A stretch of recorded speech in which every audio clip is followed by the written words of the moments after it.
Rachel Scott was one of the first students to be killed during the Columbine massacre in 1999. Rachel's father, Darrell Scott, would later go on to establish Rachel's Challenge, a nonprofit organization which would use Rachel's 2-page code of ethics document she wrote approximately 16 months before her death. Rachel's Challenge presentations are given in schools and communities by members of Rachel's family, her friends, and members of her religious group. The campaign uses Rachel's code of ethics to challenge the issues of bullying, violence, and teen suicide, using around 30 speakers documented in 2009 and increasing that number to around 60 certified speakers by 2014. The target audience was initially high schoolers, but some collegiate institutions as well as private institutions have used these presentations, as well as purchased materials and rights to film. The message from Rachel's Challenge is so ubiquitous, in fact, that it has become an unofficial basis for many anti-bullying ads, campaigns, and policies in America. A key phrase used in these presentations, accompanied by the gratuitous amounts of Columbine footage, includes Rachel's codes of ethics, is this following: compassion is the greatest form of love humans have to offer. Now, what sets Rachel apart from the other children has more or less to do with her work in life, and far more to do with her impact in death. Before we begin into this video proper on Rachel Scott, who she was, and Rachel's Challenge, I would like to set the record straight to avoid any confusion. First and foremost, I do not want this video to be perceived as an attack on Rachel's family, nor their work, nor condemnation of it therein. Rather, the family has lost more than anyone can ever have taken from them or be replaced in this lifetime, and we should try to see the world through their eyes before passing judgment. Secondly, that while I personally hold a great abhorrence for religion and the church in general, I will be trying to make my best efforts known and approach this topic with the bias in check. I cannot guarantee that, but I will do my best. Thirdly, fundamentally, I do see the ideas pushed by Rachel's Challenge and their code of ethics to be generally good messages. However, I will not be able to hold their intent over their impact if the evidence comes to pass. That being said, welcome to Rachel Scott, the untold story of Christian martyrdom in America. Who was Rachel Scott? Rachel Scott was one of the first of 12 students to be killed by the two shooters of Columbine. Rachel was born to two devout parents, Darrell and Beth Scott, now Beth Nemo. Her father was a pastor at the Church of Lakewood in Colorado and worked as a sales manager for a Denver-based food company. Her mother would be a homemaker prior to their divorce in 1988, where they maintained a cordial relationship with joint custody until 1995 when they relocated to Littleton, Colorado. Rachel herself was extremely devout in her faith, not only within her community, but also within her personal life. I would like to take this time to note there is a myth being perpetuated by at least 2 publications surrounding Columbine, stating that the couple's divorce happened after Rachel's death because of the Columbine shooting. This is in fact false, but it did make its way into several reportings and papers, so if you were told the divorce was caused by Rachel's death, please understand this is a misstatement. Both Darrell and Beth would go on to work together with Rachel's Challenge, which we will get to later.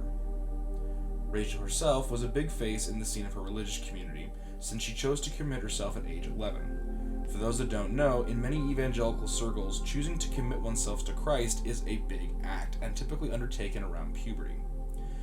It's essentially a form of a modern-day pilgrim, throwing over your entirety of your life to serving the church in its various needs, choosing that career path, and working closely with the church on all your life decisions, foregoing a lot of normal life activities and dedicating oneself to religious pursuits. Rachel's religiosity was something of note in her community, not only being known for her constant attendance, but her devout attendance in various youth group activities and her proselytizing in school, as well as among friends in public. This has led to reports of ridicule and harassment on occasion from her classmates. This is also in keeping with the perpetuation of Christian martyrdom, that is to say, Rachel Scott was bullied because of her religion. These claims of harassment do vary from teachers' accounts, Rachel's own father's accounts, Darrell, Beth Nemo's accounts, as well as her brother Craig's account. However, we see that in diaries of Dylan and Eric, the two shooters of Columbine, as well as other survivors, references made by numerous attendees of the school, and in the official report, that jests and sideways jeering at either Rachel directly or her family were commonplace, but never to the point that someone had reported harassment. So while it is safe to say that there was harassment and ridicule being perpetuated against her, typically in a casual middle school, high school culture sort of way, There is no proof to say that this was a targeted campaign of harassment, nor is it safe to say that she was a victim because of her religiosity. Rachel was also something of a school celebrity, not only for her faith, but also in her actions. Extracurricular clubs, scholarships, and engaging with numerous clubs within the school was very commonplace with Rachel. She was not only a part of scholarship groups, but she also engaged in music programs, drama programs, several plays the school put on. She was involved with debate for a short time, as well as the school's forensics club. So Rachel gained much of her notoriety in Columbine and its communities by simply being engaged with people. She had her face out there, she was well known because she was involved in a lot of things. The religiosity probably just aided onto that fact, but Columbine was a pretty religious town, so for her to go above and beyond might have been a note. Now this counteracts the commonly held belief that Rachel's greatest impact was her Christian martyrdom, that Rachel was killed because of Christ and that was her greatest impact in life. In reality, Rachel was a member of the community, which is why her death had so much impact on several people, which is also why the church was quick to capitalize on her Christian martyrdom, as we'll see later on in this documentary. By age 17, the time of her death, Rachel was in attendance with 3 different church groups: the Celebration Christian Fellowship, Orchard Road Christian Center, and Trinity Christian Center. Rachel attended a youth group at Orchard Road named Breakthrough, where she wrote for their spiritual journal, spoke of taking up discipleship, and was noted for her passionate evangelism, even becoming one of the group's #1 advocates and later a group leader. It was later alleged that within that group, Rachel would write a prayer for one of the shooters, Dylan Klebold, although that is challenged. This statement is contradictory to actual events described by Dylan's diaries, as well as Dylan's mother's account, Sue Klebold. See, at the time the prayer was written, Dylan was dating Robin Anderson, allegedly, who was, while religious, not within the peer group of Rachel Scott, but rather the peer group of Cassie Bernall, who we will speak on later. It was also Robin Anderson who procured Dylan 3 of the 4 guns under the pretense that he and Eric were going to be doing a hunting trip after prom. This contradiction likely occurred within the comments made by Dylan's mother's diaries, as well as Dylan's own account of the systems.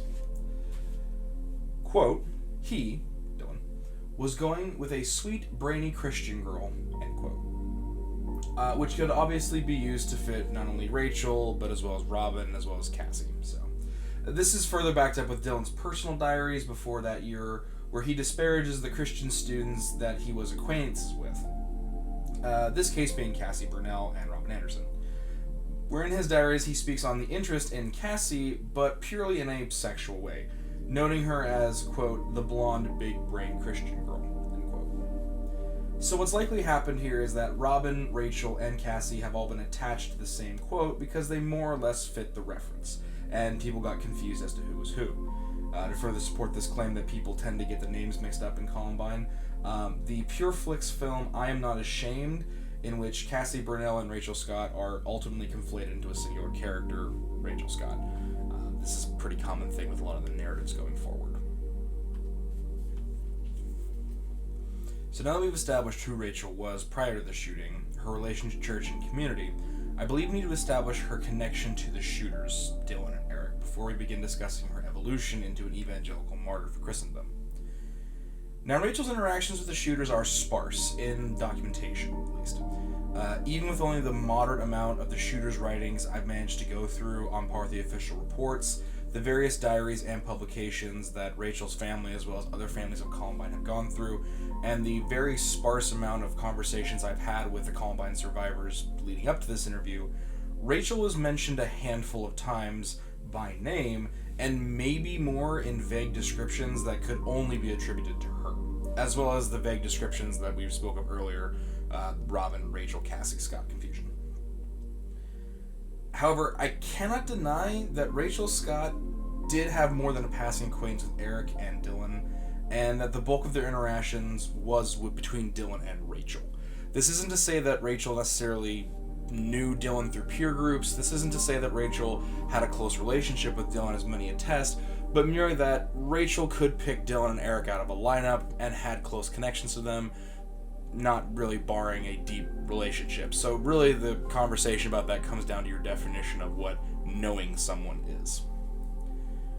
Now, Rachel's interactions with these shooters can be broken down to the large following results that I got from the writings. Rachel is noted as working at a local Subway to pay her parents back for a car they got her, in which Dylan notes speaking with her about school matters 3 times, one of those times being while Eric was present.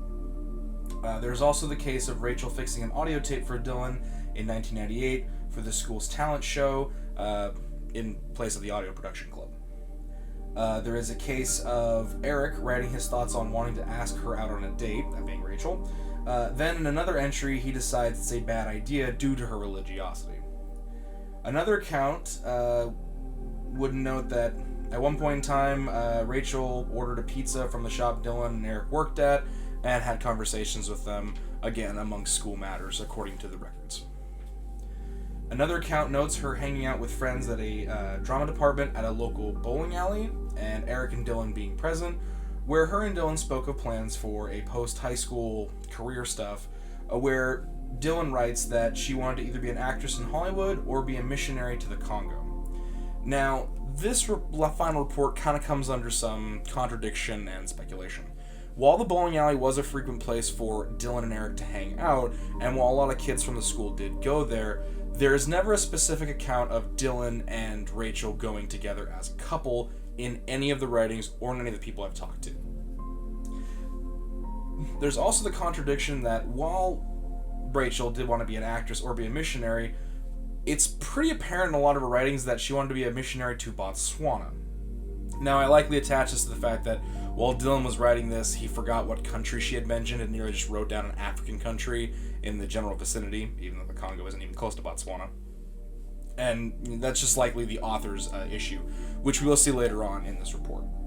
The second contradiction is by friends of Rachel, who said that while Dylan and Eric were at the bowling alley, they weren't there exclusively on their own, but had come with the drama club as part of the audio production club.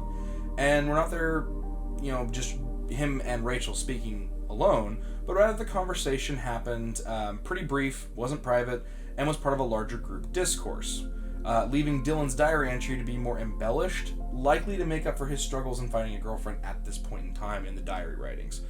Which checks out. Obviously, when you're writing down a book that you and your best friend read to each other a lot, you're going to want to zhuzh yourself up and hype yourself up, which is also in keeping with Dylan's character through a lot of his diary entries. Dylan and Eric both are fundamentally not reliable narrators. Note, this encounter at the bowling alley is often used by revisionists to paint Dylan as being romantically or having a romantic fixation with Rachel, which is also used in several of the official books we'll speak on later. This is further expanded by Lindsay Walters, who claimed that, quote, Dylan loved Rachel Scott, end quote, and predominantly the myth began with Dylan killing Rachel was an act of love unrequited, which is just... ew. That's horrifying.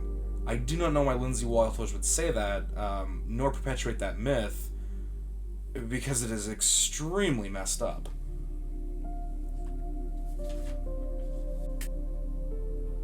Hi, post-production Kanathara here. While we were editing this video, there happened to be a fan fiction surface from one of my research partners that was an erotic fan fiction based on this myth in which Dylan and Rachel lose their virginities together the night before the shooting. That exists. I know it exists, and now you have to know it exists too. While I do not believe in the concept of hell, I certainly think that whoever wrote that fanfiction deserves to be cast into a lake of fire for all eternity. Okay, back to the video.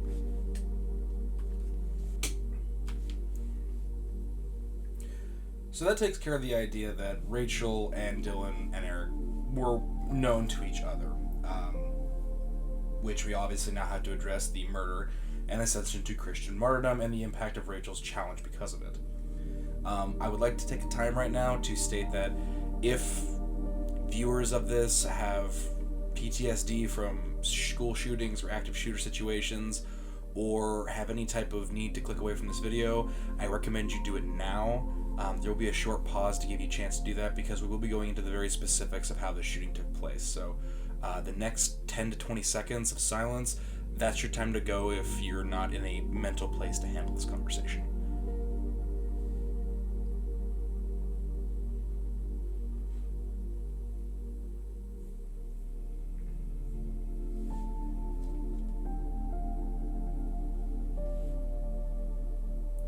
Rachel was shot while eating lunch on the west lawn of the school.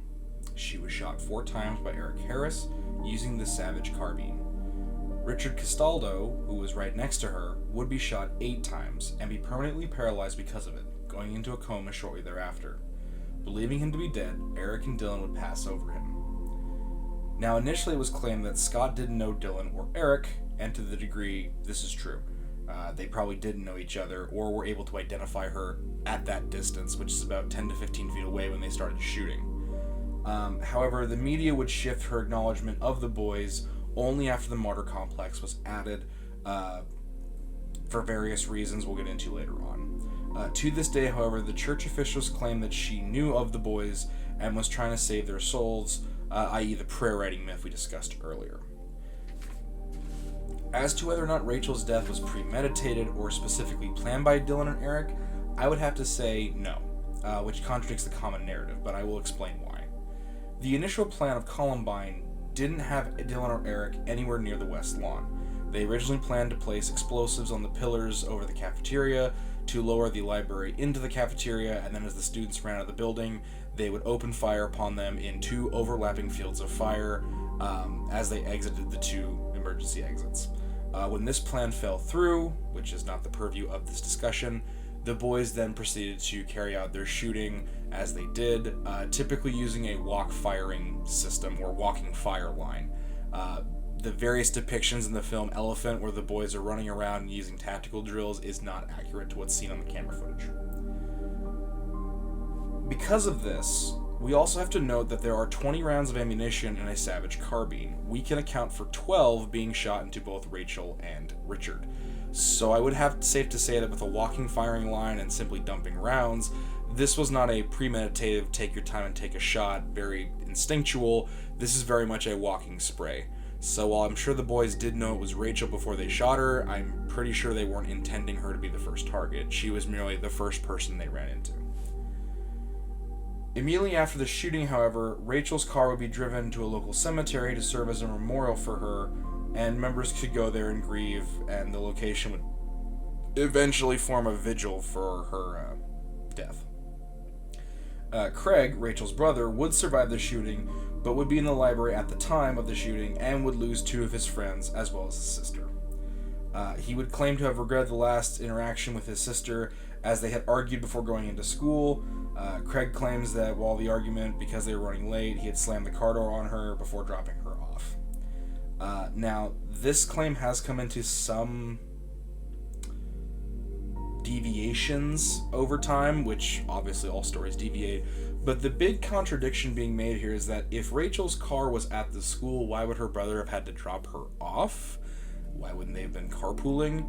I feel this kind of goes into the weeds, but we won't account for Craig's position on this. We'll just keep it in mind for later. Following Rachel's death, Trinity Christian Center would hold a 2-hour funeral service for Rachel alone, which was attended by about 1,000 people and some change, wherein Rachel's impacts to the community were noted. Several people would convey eulogies. Mourners would actually take part in a letter writing campaign, writing about how they felt about her and how she impacted them in their lives, which would account for about several thousand letters being, written and read and spread around at the funeral. And over the course of this mourning period, her funeral would be broadcast to both CNN and MSNBC, with her in an ivory white coffin. Having watched the recordings, not only in person, but having rewatched them in preparation for this video, I do have to say it was a very lovely service that was exclusively unique to her, which we might understand in this next segment.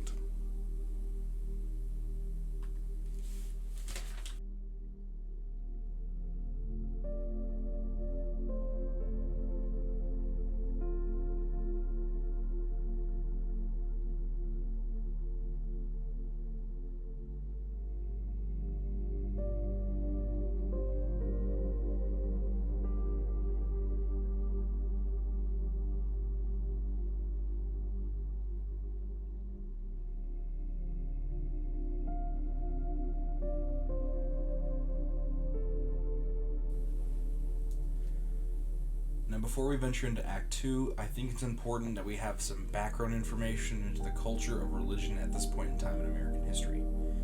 Firstly, Columbine High School, and subsequently Columbine, Colorado, were at a focal point along three major evangelical movements in the 90s.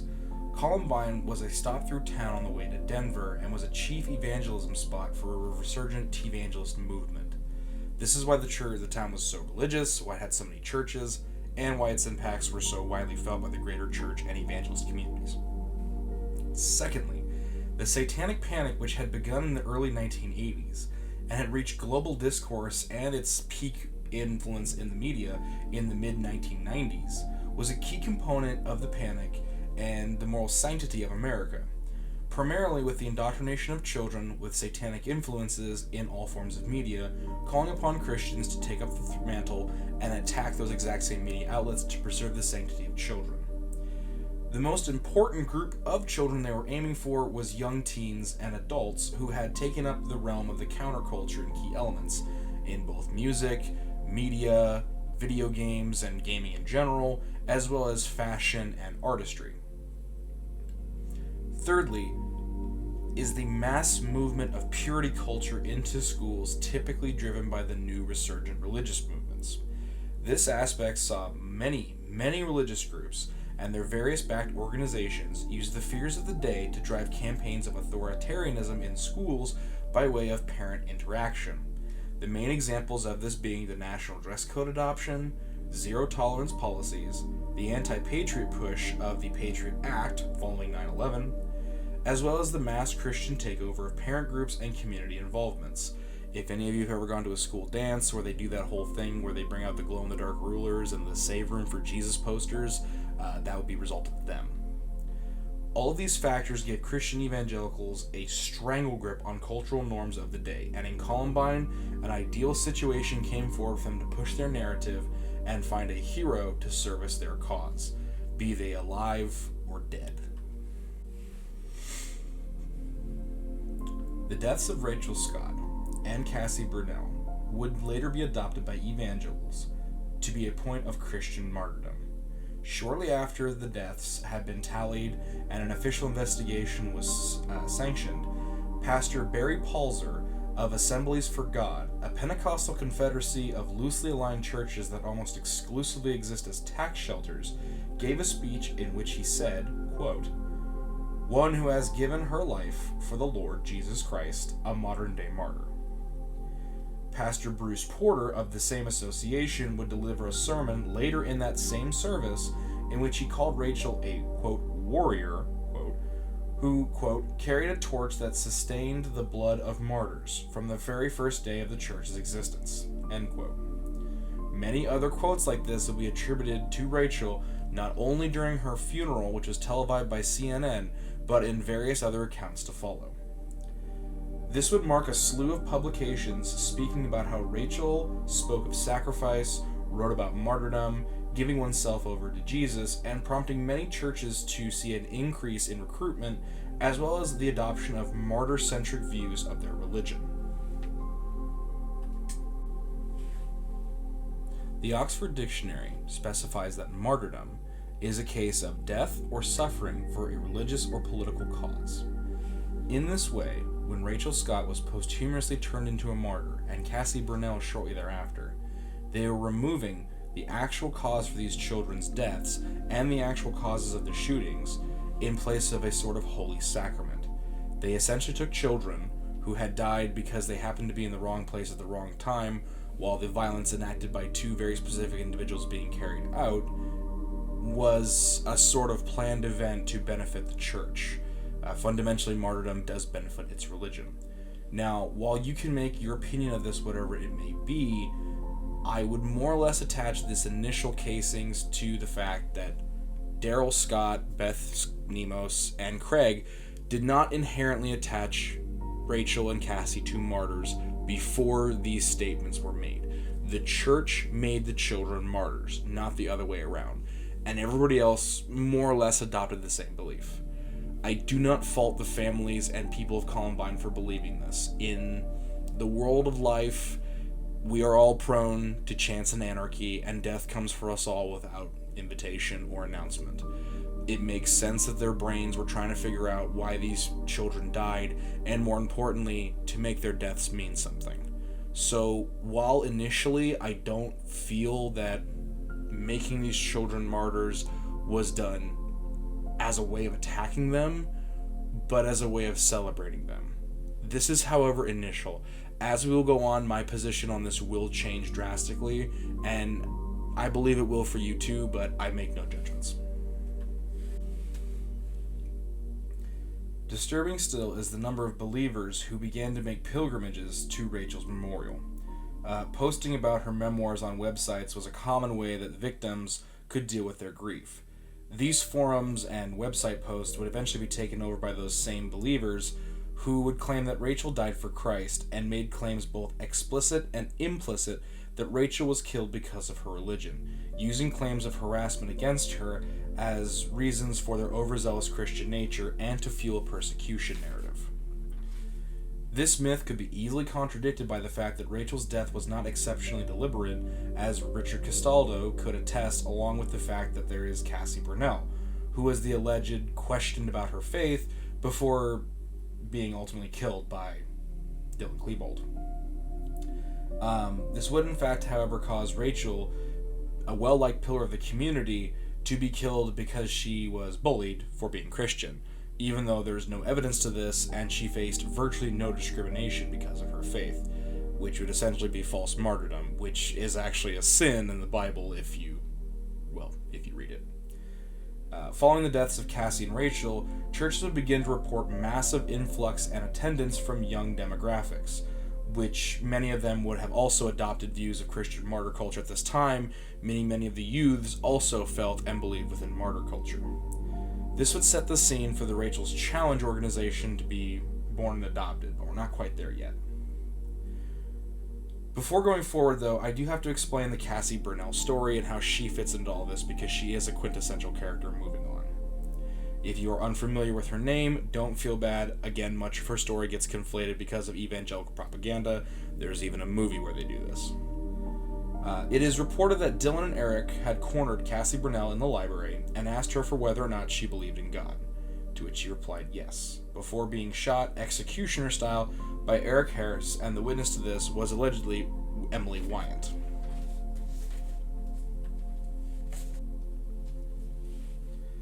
Now, the investigation into these accounts would publish the official report that concluded it was not Cassie Bernall who had been questioned about her faith and executed, but it would be Valine Schnorr who was questioned about her faith, and Valine would also survive the shooting. As of the presentation of this video, Valine Schnorr did not get back in contact with me for a private interview, which is fine. According to Emily Wyant, Klebold and not Harris had fired the shotgun at Valine, where she lay on the ground pleading for God as the shooter approached. God, Klebold had asked her, "Do you believe in God?" Valine hesitated before answering, "Yes, I believe in God." When Klebold asked why, she simply replied, after some hesitation, "Because I believe, and my parents brought me up that way." End quote. Klebold then turned to shoot her, but was out of ammunition, and while he reloaded, Valine crawled away and, despite her 34 separate wounds, survived and was transported to a local hospital. She lived to tell of her experience and published an account.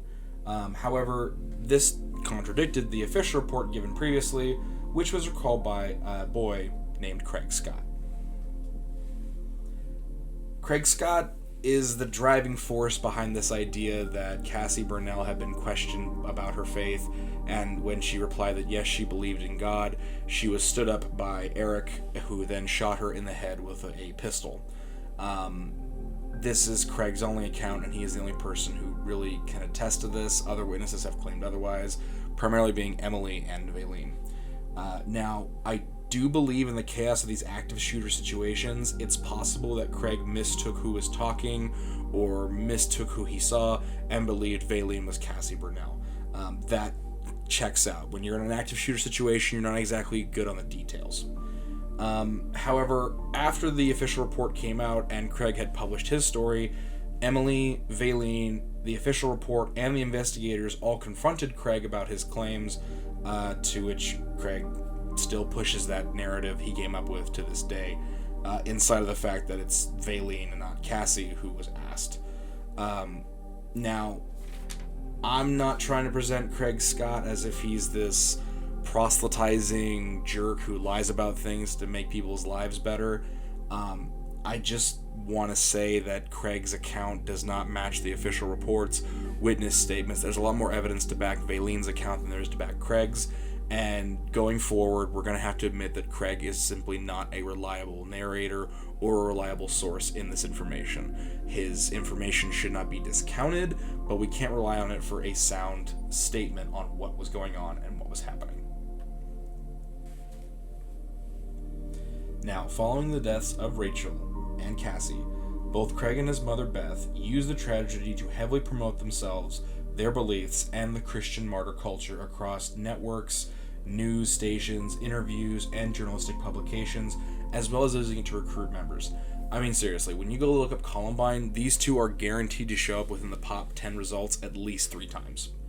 When claims of martyrdom were challenged by a journalist named Wendy Zorba, arguing that the shooters never targeted anyone, never mentioned Rachel in any of the recorded media, and noted there wasn't a kill list sitting somewhere with Rachel's name on it, which is a point we will carry on to the future. Also noting the report given by Castaldo that Rachel had been gunned down at a distance and not walked up and executed. A massive campaign of letters, emails, and protests were launched by these various organizations, the Trinity Christian Church, Breakthrough, as well as other evangelical groups, to have Zorba either fired, her paper pulled, a retraction printed for the people like her that were responsible for this persecution against Christians. It's all across the board. Your standard censorship outrage mob. As far as Castaldo's account, Castaldo, who had been in a coma at the time, was never able to give his official report to police, and thus his account was never taken into the official report, which makes sense. He was literally in a coma. He is quoted as saying that he heard Rachel be asked if she believed in God, whereupon she was executed, and then he was asked if he believed in God, where he claimed that he said no, and that's why he was spared. However, I would not recount being shot 8 times, being permanently paralyzed, and being put into a coma as necessarily being spared, but to each his own. I also like to make something clear that Craig Scott did not have any interactions with Castaldo between the time that he was recovering from the coma and giving his statement, which likely means that Castaldo had been primed by somebody else. So please don't believe that Craig Scott had gone in and browbeat this person while he was in the hospital with this narrative. I think more or less that this was a narrative that was coming to fruition. Castaldo likely was being involved with it because he was in hospice being recovered, and so in the calamity he might have had a false memory fragmentation in order to preserve his psyche. Castaldo would speak at Rachel's funeral where he had said, quote, "People tell me I said she believed in God, and I can't remember." This is a lot of double backing on a statement, and when Castaldo gave this speech, he was still recovering from his injuries and was likely still suffering with trauma and probably hadn't even begun therapy or healing yet, which is very, very wrong to cart someone like that out in front of TV cameras and make them make a statement. The church did it anyway. Currently, Castaldo is our only witness to this account, so he's the only one who would know whether or not what Rachel being questioned like Cassie was is true or false. However, Richard now lives in San Diego at a convalescence home where he struggles with health and mental wellness issues. He struggled with this for a few years while he was engaged in the film Bowling for Columbine and a few other acting roles. He's simply not doing well. In the down there section, I will link some sites that you can go to help him, get some love and get some help, hopefully. But as of learning about that, and as of the presentation of this video, I decided not to reach out to Richard and dig up those old wounds. I felt it better to just let that lie, put this into account, and go with the official report status, rather than press Richard for information on this. So. Now, again, where Craig can be forgiven for suffering trauma and loss and surviving a shooting, Richard, obviously being mentally, physically, and emotionally assaulted, for lack of a better word, by his ordeal, Beth Nemo has little excuse for her actions going forward into the aftermath. Beth Nemo, after the initial accounts, came out and was very quick to move on this narrative that Craig was producing, claiming that her daughter was on a target list, which has never been produced or accounted for, that she was in close conversation with Dylan, which, again, we've disproved, and that Rachel often prayed for both Eric and Dylan's souls, which would give birth to that prayer myth we talked about earlier. Even going so far as to write a book and co-author with her husband calls Rachel's Tears. Keep this in the back of your mind, it's coming up later. From this burst of canonization of Rachel as martyr and Cassie as her friend and fellow martyr, the belief that Eric and Dylan had killed them because of their faiths, and the mythos that Cassie was a prophet who predicted a shooting based off a drawing in her book. For those of you who don't know, allegedly Cassie Bernall had a drawing in her book of an eyeball in the sky dripping 14 tears onto a rose, and this is seen as some type of prophecy around Columbine. Again, Columbine was known about for 2 years and planned. It was an openly held secret between Dylan, Eric, and his cohorts and friend groups. Also, that sounds like something that come off a gamma ray cover, not necessarily a prophetic vision. I do believe in prophetic visions to a degree, but I count them as people with overly calculating minds who, in the throes of a dream state, their brain runs that information, so it's kind of like a human calculator meets daydreaming aspect. However, that's just way too vague, and to consider that there was 12 victims at Columbine, not 14, unless we're counting in Eric and Dylan Klebold, which they committed suicide and they were the perpetrators, so that would be kind of weird to include them. But also keep in mind that there is even questioning as to whether or not that drawing in Cassie Bernall's book was done by Cassie herself and not done later by her mother. Basically, I was looking through that conspiracy and it just led a lot of roads to nowhere, so I'm not going to go any further on that in this book, but just understand that's a thing that's bumping around, and if you'd like to know more, there's not much more to know. Now, Rachel's Tears, the book, would be incorporated into the Rachel's Challenge curriculum just 1 year after Columbine. Now, I have read that book, and it is basically nothing but propaganda designed to benefit the Scott family. It pushes a lot of that recruitment and Christian martyrdom culture we talked about. Rachel's Challenge was often going against the common thought of school shootings because there was a big myth that Columbine was perpetuated by bullying, which we can't prove that. To this day, with all the research we've done, there is no conclusive cause of school shootings, and also there's no specific reason to assume that Dylan and Eric were bullied, nor Cassie and Rachel were bullied. It's really just grasping at straws in the very vague reason that because people are bullied, they act out in violence,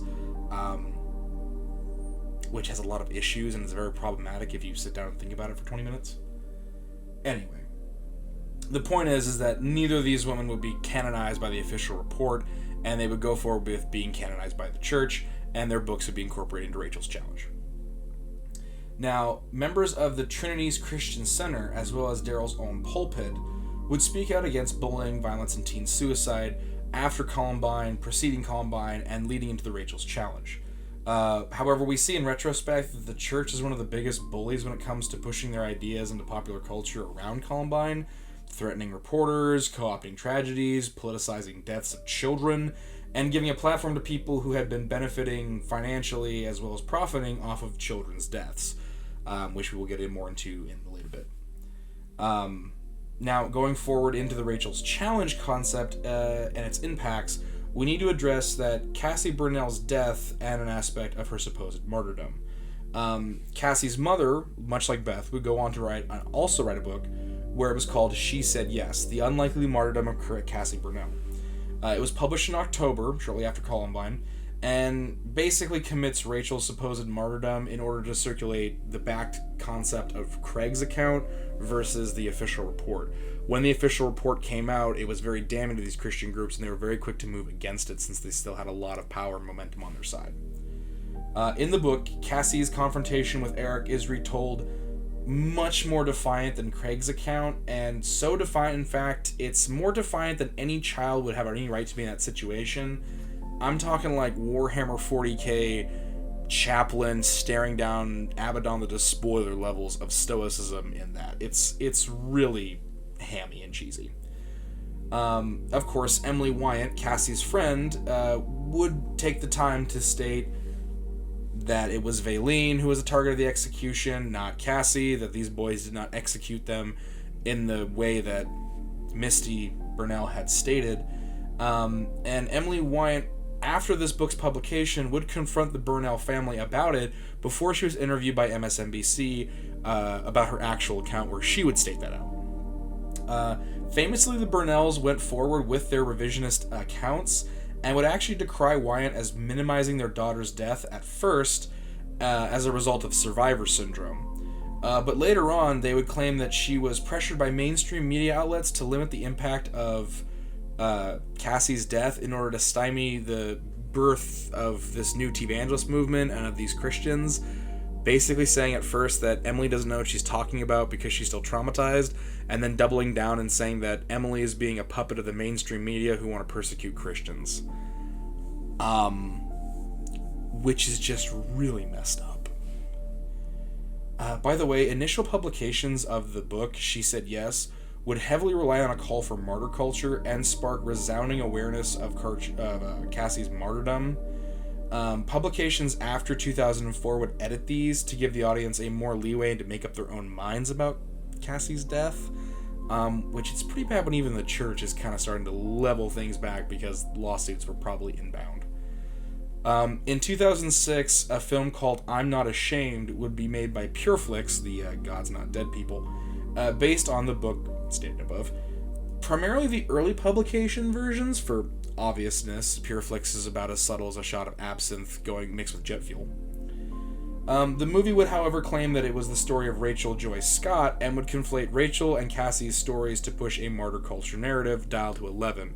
In the movie I'm Not Ashamed, it is actually Rachel who is confronted by the boys. They heavily push this prayer culture, and it's actually Cassie Bernall who gets killed first, also being asked about her faith, as well as the Richard Castaldo instance. So basically, Pureflix made a Christian martyrdom film about Columbine, which ironically is not only is it not surprising for Pureflix, it's not even surprisingly the worst thing that's happened so far about this project. Now, Sue Klebold, mother of Dylan Klebold, would eventually also release her own book called A Mother's Reckoning: Living in the Aftermath of Tragedy, which I have read. She would make small references to Misty Bernall's book, attempting to paint the girls as martyrs, and that people like her who are rewriting history and doing this to their children in order to kind of handle the loss and make their deaths mean something should probably find a better way to handle their grief, which is totally understandable. It's a very passing note in one of the book versions. Most of the book about Dylan Klebold, written by Sue, is about his struggles with mental health and depression, as well as trying to understand what Dylan was at the time of the shooting. Never in there does Sue give justification to what her son did. Misty Bernall would basically condemn Sue for raising a school shooter and dismissed Sue's criticisms as holding true to her narrative, which, considering the circumstances present at the time, is a little bit disconcerting. Also, what the fuck? Now, far be it for me to tell people how to deal with loss. I'm sure in the initial aftermath of this, with everybody talking, publications pouring in, researchers and official reporters coming in to find out what happened, and the news media doing the if it bleeds, it leads thing, again, I'm sure the parents and loved ones likely needed a reason to believe that this tragedy happened for a reason and to make those deaths mean something. If their kids couldn't be snuffed out for no reason. And that's a perfectly reasonable thing for a grieving mind to do. However, I do feel that when you continue to push these false narratives for obvious social gain and benefit, while suppressing the suffering of others and using the deaths of children to promote yourself and recruit other vulnerable children, as well as silence official reports that challenge your narrative, especially when those reports are made by others outside your peer group, it really displays a lack of respect and reverence these groups have for the dead, the suffering, and those involved in the situation.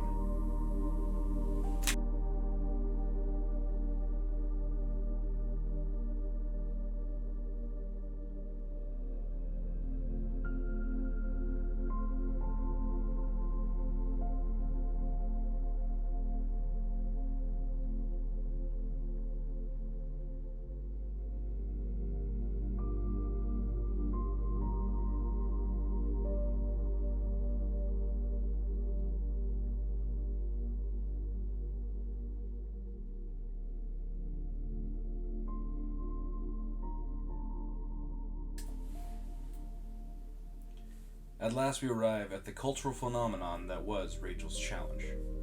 Now, if you were a child in high school between 2001 and 2018, there's a very good chance you were exposed to the Rachel's Challenge program. Likely you were taken to your school's auditorium or gymnasium to watch a presenter speak on Rachel's death and the 2-page code of ethics she wrote sometime within the last 16 months of her life. Attendees were asked to pledge and accept 5 principles discussed during each presentation, and to seek only the best in others, to keep journals, and to choose to accept only positive influences in their lives. Finally, to accept Rachel's theory of a chain reaction of empathy. Essentially, Rachel believed that if you do one good act of love and or compassion, it will start a chain reaction of others doing the same. Some real generic good vibe stuff you read on those painted blocks of wood you see on Pinterest that are made by slave children in Cambodia. These presentations, according to Daryl Scott, were to help combat isolationism, alienation, form stronger community bonds, and hold people to feel more comfortable coming out about their issues to their peers. As a direct result of Rachel's Challenge, numerous school clubs would use her material to make posters and propaganda. Groups like Friends of Rachel or Rachel's All-Stars would pop up on campuses around the country. Even President George Bush would take time to make an appearance at one of these presentations to take a photo op with Craig Scott in 2006. The Random Acts of Kindness Foundation would reward Rachel posthumously with the Kindness Award for Student of the Year in 2001 at one of these presentations. And according to the Rachel's Challenge organization, they, through their actions, have stopped dozens of teen suicides, shootings, and violent acts. Though when I asked for testimonies from their members to use in this video, I was never responded to. In fairness, I did only do it about a month ago, so with those testimonies pop up between the interim, I will be sure to include them in the down there section of this video. Now, Rachel's Challenge currently has global outreach, various foundations, and has propelled not only Daryl into the halls of power in America, but on the international stage as well. Congress, Major League Baseball, international education, seminars. Rachel's Challenge is so ubiquitous, it has basically written the book on anti-bullying around the world. Now, I want to take a position on the context surrounding Rachel's Challenge. In a personal case, I think Daryl made a good decision to use his loss to try and change the world for the better. I think Daryl did a great thing getting young people up in the arms and engaged in activism to stop a societal woe, even if it was misdirected to the cause. And I am ultimately glad that while others engaged in destructive and self-serving causes out of Columbine to benefit themselves, Daryl chose to walk a better path for all. At least initially. I cannot deny that Rachel's Challenge has had multiple negative impacts, from serving as, a means for religion to enter schools, controlling the narrative around Columbine, the massive and gratuitous usage of Columbine footage, often without permission slips or trigger warnings, mainly to shock audiences that are mostly comprised of children, minimizing the deaths of other victims to prop up Cassie and Rachel as martyrs, even capitalizing on tragedy, and allowing bad faith actors to piggyback on its movement and perpetuate lies and bullying against others in order to drive a martyrdom message and perpetuate falsehoods in face of common parlance and the official report behind Columbine. I think the audience should take some time to listen to the various views and points made by the survivors and to those who took part in Rachel's Challenge, as well as Daryl's own account, and you should all make your own decisions about how you feel about this person. My position officially is that Daryl was in a complicated position, struggling as so many others were, and in that darkness he sought to be a light for everyone else. He just made a lot of mistakes along the way, and yet I do believe he made them with good intentions, and that this is simply a man being ignorant of the full extension of those impacts. But fundamentally, it's impact that matters, not intent, and there's a lot of decisions that were pretty obviously bad ideas going forward that Daryl didn't put up a lot of friction towards. But beyond the ideas of Daryl and his organization, I think it's time we move on to discuss whether or not Rachel's Challenge worked. I mean, it's one thing for the group to do bad, but if the overall program did well, those impacts do tend to override others. So the question is thus, did Rachel's Challenge work? Was it effective at stopping bullying and making life better for children in schools?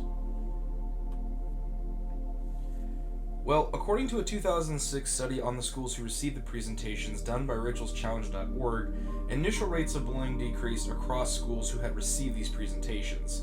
Now, I'm going to be level with you. Going forward, I don't have the specific documentation from the rachelschallenge.org group. They simply haven't gotten back to me at all to give me those. So if I do receive them sometime after this video goes up, I will be including them in the down there section, the comments, as well as doing a follow-up video on the statistic number crunching, the methodology, etc. But for the meantime, we're just going to go off of what they have advertised on their website. In the 2009, a full decade after Columbine, Rachel's Challenge organizations were boasting that they had stopped hundreds of teen suicide attempts and had decreased bullying across the nation by 30% from the 2006 rates already. Again, I don't have that 2006 rate. It's just listed as dropping teen suicide and bullying rates by 10 to 30% respectively. I don't have those numbers specifically. No, I don't have those numbers specifically. Rachel's Challenge was boasting about it, saying that they had a rather impressive feat of doing so in just 10 short years. Violent incidences in schools had been down by 20% by the end of 2002, and also again noting a 30% drop from that overall violence by the time the 2009 study came around. So we're looking at some pretty significant drops according to rachelschallenge.org. Again, pending the documentation being sent to me. And now, also according to Rachel's Challenge, it has had a huge impact on the schools they visited by their own metrics, but the Rachel's Challenge website also confirmed that there was impacts happening in schools that didn't receive the Rachel's Challenge's notoriety. So I don't know if this specifically means the schools that didn't receive the presentations and then they just bought the media materials, or if these are schools that just didn't do the presentations at all but based themselves on the Rachel's Challenge. It just notes that there was a 10% increase in violent incidences from schools that didn't receive Rachel's Challenge versus the 30% decrease from the schools that received it directly. So again, when we get those numbers in there, we'll be able to determine that. But that's still pretty impressive, especially considering that while I don't have a specific number of schools or names of schools that received the Rachel's Challenge presentations, from anecdotal evidence, reports from schools, and general other information, I've been able to ballpark around 2,000 some odd presentations across 2.5 decades of Rachel's Challenge thus far, not accounting for repeat presentations. It's possible there was some double dipping in those numbers, but still, 2,000 presentations, even if we level out to each school had its own presentation, there's 98,000 and some change schools in America, so that's a pretty significant chunk. And then not only is that a big significant chunk getting the presentations directly, we also have to account there were schools that were purchasing media materials outside of that, and according to Rachel's Challenge, there were schools beyond that that were actually decreasing their numbers just by ambience. So it's a pretty significant, claims to be making here that this does seem to be working, all things considered. Rachel's Challenge also brags that it saved 150 lives annually, average, that it had stopped 8 school shootings and had led to 836 different specific cases and testimonies of students intervening on a troubled child and helping them walk a better path. So those are some pretty significant numbers, all things considered. And I decided to, again, take Rachel's Challenge with their word and then compare it to the rates we have by other scientific and credible studies to kind of see where the numbers, level out, to see if maybe Rachel's Challenge was actually making a dent overall in the population. I'm sad to say that, well, let's just say it's best to let this other shoe drop. Now, I checked out the Cyberbullying Research Center, who noted that the rates of bullying, whether they be cyber or in person, actually increased 35% between 2016 and 2019, from the rate of 52.3% of students having reported being bullied by their peers, and 38.6% of students in 2016 claimed to have received harassment and bullying from staff members or parents of their associated peers. According to the Pacer Center, anti-bullying campaigns did have initial drop rates that were noted over a 10-year span, starting in 2004.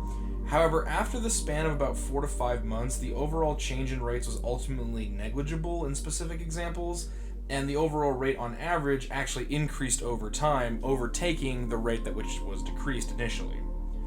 The NCE's education.gov report notes an overall annual increase of bullying cases of 719 cases between 2006 and the 2009 spectrum that Rachel's Challenge was operating within, with intervention by staff decreasing by 13% within that same time frame. So, according to NCEs, it looks like not only was bullying increasing, but teachers were doing less and less to prevent it. ChildTrends.org noted that the only notable drop in bullying in the past decade being from 2010 to 2020, being the COVID pandemic, in a study published early in 2021, that rates were rapidly increasing until the nosedive of 2019, which makes sense because kids weren't in schools and were exclusively online, so that does kind of check out. But they only measured for in-person bullying and not cyberbullying, so I'd imagine those rates were shifted the other way. Education Corner noted that students between the grades 4 and 8 reported nearly 90% of them being harassed or bullied by their peers and staff within a period of 2004 to 2014, with 28% of students grades 6 to 12 experiencing bullying directly from members of the anti-bullying clubs, one of which noted was based off of Rachel's Challenge. Although I haven't been able to back up that claim, so it's possible that's in question, but I won't go against the report. The uptick in school shootings also is somewhere between 386% and 612%, depending on your year span, in that same time frame, the 2006 to 2016. And the American Psychological Association published a study of analytics over 4 decades where they noted that any given campaign of anti-bullying would again decrease rates initially by about 10% to 33%, depending on specific cases, for each year it was imposed, ultimately being undone by the average rates of bullying across the board on average. And these repeat anti-bullying campaigns had to basically be fired back to back. So we're also seeing that 4 to 5 month trend where the bullying starts back up again as it kind of fades from popular consciousness. So unless you're doing constant applications, you never really get those numbers down all the way. Now, I had to save the most damning for last, I'm afraid. A qualitative study launched by the Temple Institute admitted Rachel's Challenge only had real impacts in suburban developed schools, its methodology greatly favoring Rachel's Challenge side of things, and also admitting that rates of bullying did increase across the nation, likely due to the increase in the number of schools, which of course fills out the ratio. Admittedly, while again there were those initial rates dropping after the presentation itself, or with any anti-bullying campaign, the rates never ever went above 10%, and at the end of the year, the annual rate was negligible, meaning it happened less than 5% of the time. They actually kept those numbers down, and even then it was within private institutes that never had third-party investigations to back that up. It was just the private school giving its own numbers. A paper published by Y.E.G. Pierce condemned Rachel's Challenge for, quote, being more interested in supporting shareholders and pushing commercial materials than managing the crisis of bullying, end quote. Which, when we consider Rachel's Challenge pitches itself as a non-religious, non-political 501c3 nonprofit, that was kind of a weird thing to read. I was under the impression this was a nonprofit organization of speakers traveling around the country, only really being paid to push the books they had and their speaking fees, general travel expenses. This made me launch into another investigation, this Yig-Pierce study, and folks, I'm not going to lie to you, if you haven't lost faith in Rachel's Challenge up until this point in time, this next part is definitely going to do that for you. Now, upon reading this Y.I.G. Pierce report, I decided to do some digging into the tax filings and notoriety of Rachel's Challenge, again, believing it to be a non-religious, non-profit 501c3 organization, and being in full compliance with that, as most of them are. See, while Rachel's Challenge is a non-profit organization, they do accept donations, and their website is rather eager to tell you, as well as facilitate it for you, that these donations are tax-deductible status. They also offer a series of books and materials to schools for purchase, and while calling these materials educator tools for home and school, they do also claim that they are necessary for the presentation, or you will miss out if you don't purchase them. Which, pitching materials as being non-essential to the presentation, but you really should look them up anyways, kind of guilt trips you, especially when you consider that these people are using the context of children being killed in Columbine and gratuitous Columbine footage to kind of drive that narrative. But see, it gets a lot worse than that, because while these donations you'd assume would be to cover travel expenses and fees, which is perfectly within compliance of 501c3 organizations, their merch store is rather extensive. And I just want to say that sales pitch and then the merch store could kind of be understood if you were selling it at a low rate or sending them off to profitable donations, but no, Rachel's Challenge keeps pretty much all the profits it makes. Keep that under your hat. We'll be bringing it back up later. So what can we potentially get at the Rachel's Challenge merch shop?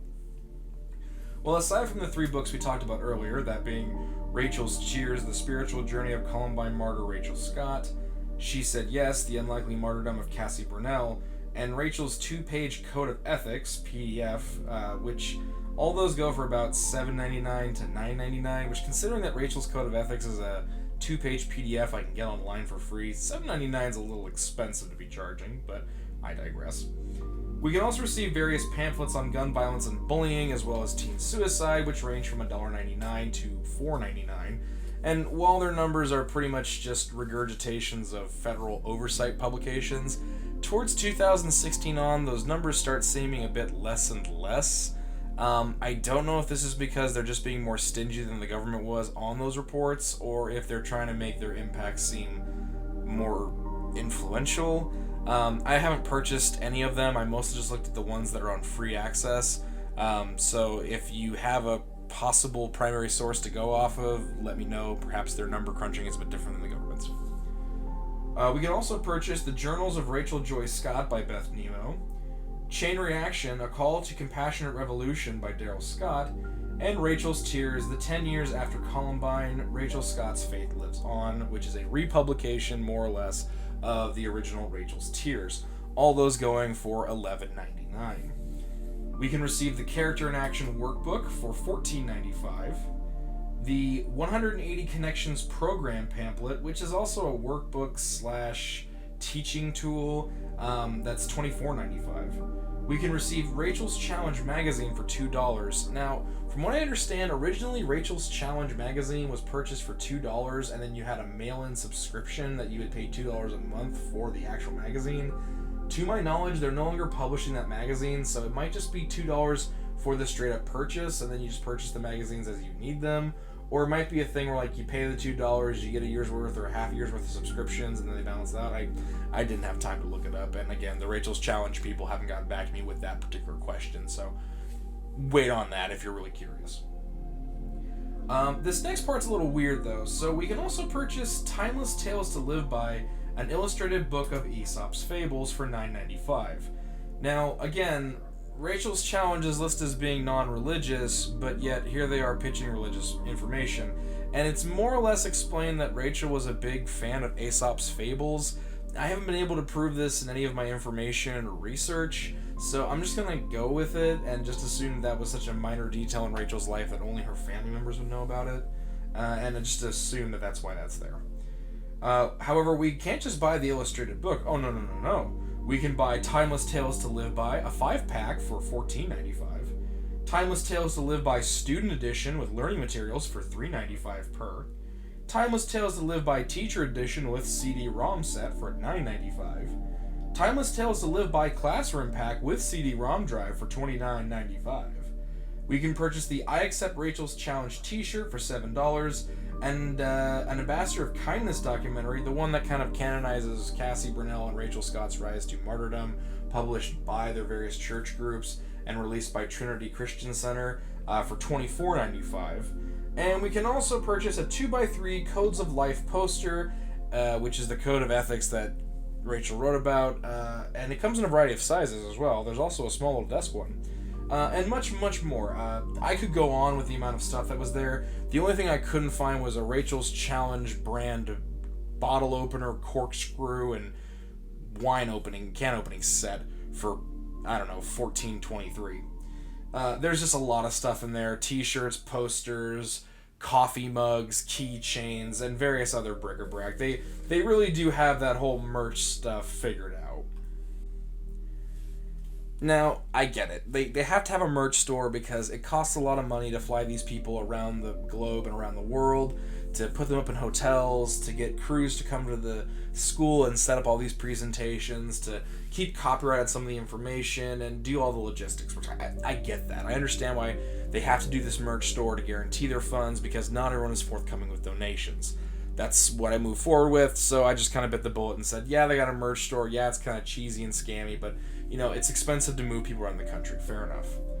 However, if you were paying attention, dear viewer, you might have noticed that no one else's books, diaries, or content was there beyond the quote-unquote martyr merchandise.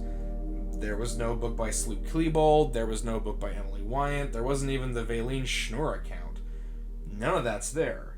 Which is weird considering that they use the Columbine footage and they constantly use the official report status and really push hard about how Columbine took Rachel from the world too soon. And I started looking into that to find out why they weren't specifically selling that stuff. Was it a copyright issue? Was it a publication issue? What's going on with this?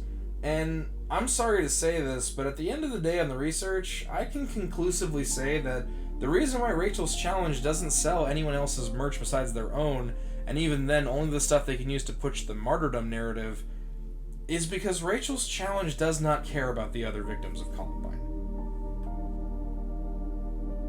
Rachel's Challenge, despite being the most vocal group surrounding Columbine, have never paid a dime or worked with any other of the various groups trying to support the survivors of Columbine. There's nothing. The Columbine Foundational Inc., when I phoned them, said that they had never worked with Rachel's Challenge, nor had Rachel's Challenge ever reached out to do tandem works with them. The Columbine Memorial Foundation published nothing about Rachel's Challenge working with them. Hell, Rachel's Challenge isn't even offered on the site as an alternative.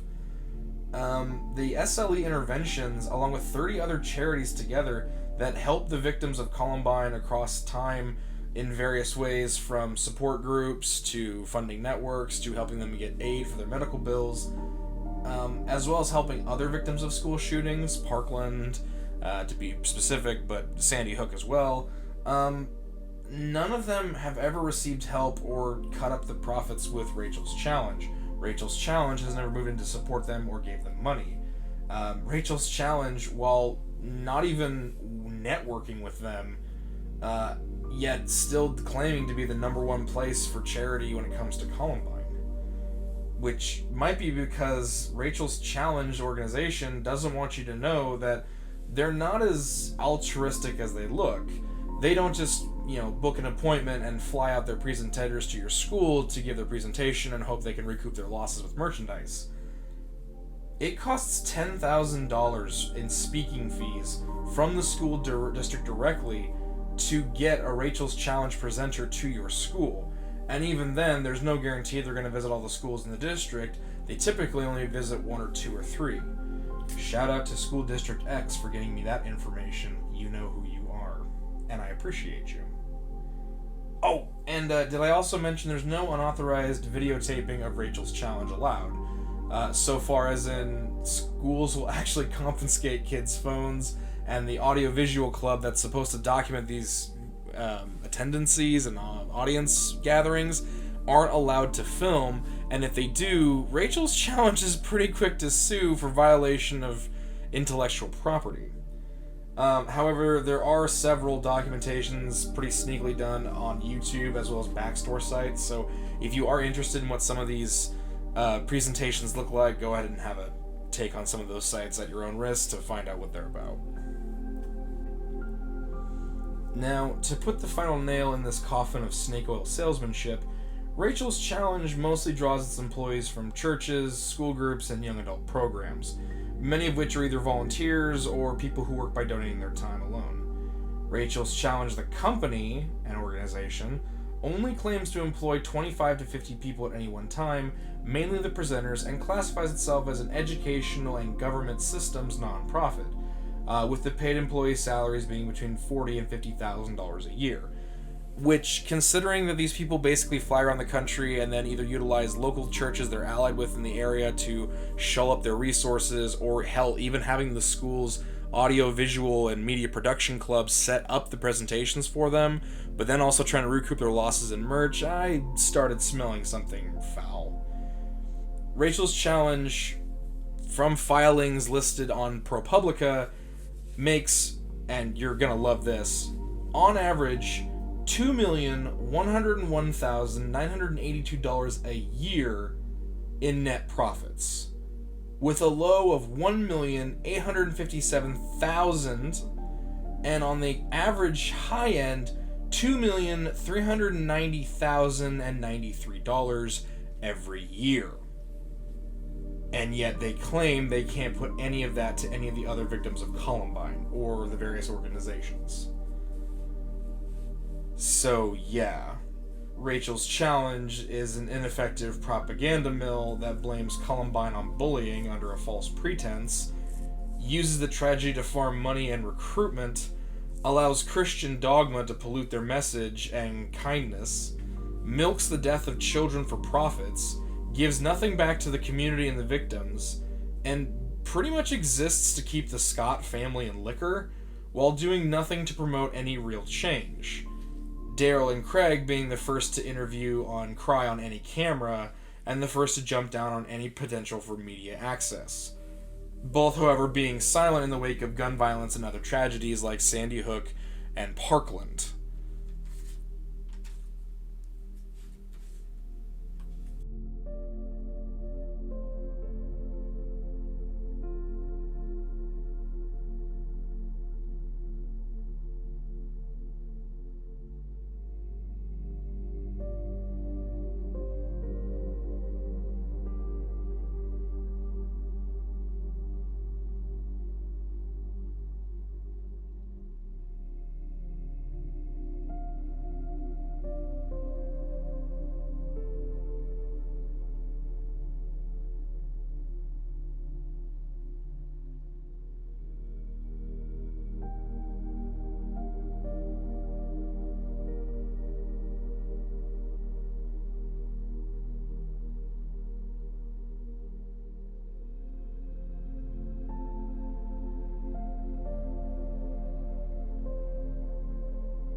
Now, that kind of came as a shock to me, that this once altruistic organization fighting for good has really just become another scam for the churches to make a lot of money and for a few people to profit, as these groups tend to be in a lot of cases. Now, this video was really hard for me, keeping my anger and personal takes in check as best I could, while also expressing the evidence as needs be. And I hope you, the audience, found it educating and know that throughout my research, I was screaming at the top of my lungs. This just really was a bad organization. Now, I personally didn't go into the messed up nature of turning children's deaths and cheapening them by giving them martyrdom, nor did I really go deep into the psychological impacts the children of Columbine were suffering, and how Rachel's Challenge did nothing to help them, rather than using their suffering for profit. I could expand on that, but quite frankly, I'm just not qualified to talk on interpersonal trauma and the dealings therein, so I left it lie and will allow better and smarter minds to tackle those more complex subjects. Columbine was horrible. No one's going to deny that. And I'm sure there was a lot of people who worked in the best interests to try and help those who suffered from it. I really do. But this just rubs dirt in the wound and kicks you in the teeth when you're down. I could go on and on about all the other controversies we have with Rachel's Challenge, a lot of them being unsubstantiated. I could talk about how Rachel's Challenge has done a lot to make sure it's the number one source when it comes to Columbine when you Google stuff, and how they constantly like to funnel money. I could talk about the political opinions expressed by Daryl and Craig after Columbine that are fundamentally flawed in the way of stopping things like Columbine from happening. And I could go in depth about how the church basically was using nonprofit government tax-free status of a 501c to push their narratives because they pitched it as if that's the belief system of the person they're making their charity around. I could go on, but this video is getting long as it is, and I feel you have already grasped the width and bulk. There's a few things I left out, but I'm sure if you're really interested, you folks know where to use the sources below to go do your own investigations. But anyway, I want to take this time to talk to the Columbine survivors specifically. I don't want to make money off this. I did this video because I promised to do it on TikTok, and that's it. The other plans I have to do interviews and talk about other subjects, I'm deciding not to do that. If a topic comes up that's of some import, I'll just direct people where they need to go, but fundamentally, this is not my story to tell, and this is just a small analysis of a greater catalyst of events that would go on from Columbine to shape our world. And quite frankly, I feel that if I go any further with this, I'd be robbing the people proper of their just due, and I feel that I'm not qualified to do that without doing more harm in the end. So, for those of you who survived Columbine, or those of you who lost people at Columbine, I'm sorry. I'm sorry, we can't bring them back. And know that each and every one of you is a hero in my eyes. And I hope you the best of happiness wherever you can find it going forward. And I'll be sure, unlike Rachel's challenge, to put up the names of all the dead, of all those we lost at Columbine, so that their names are not going to be forgotten for the sake of propaganda and profit. For my audience, tell me what you thought about this in the comments below, your experiences and any questions you might have. I'm sure those of people who have been through Columbine and survived would be happy to talk to you about it if they feel so inclined, or perhaps experts will be able to reach out to you and present you the proper information. But as for me, this is one of the hardest research projects I've ever done, and I am very tired. So for now, I'm gonna say goodbye. Good luck, and for the love of God, don't go after these people. Don't go after Rachel's challenge. Live by the words Rachel believed in, that one act of compassion can change the world. Go out into the world, go out into the victims, and show them compassion. Don't fill the world with more hatred and anger. That's the last thing we need right now.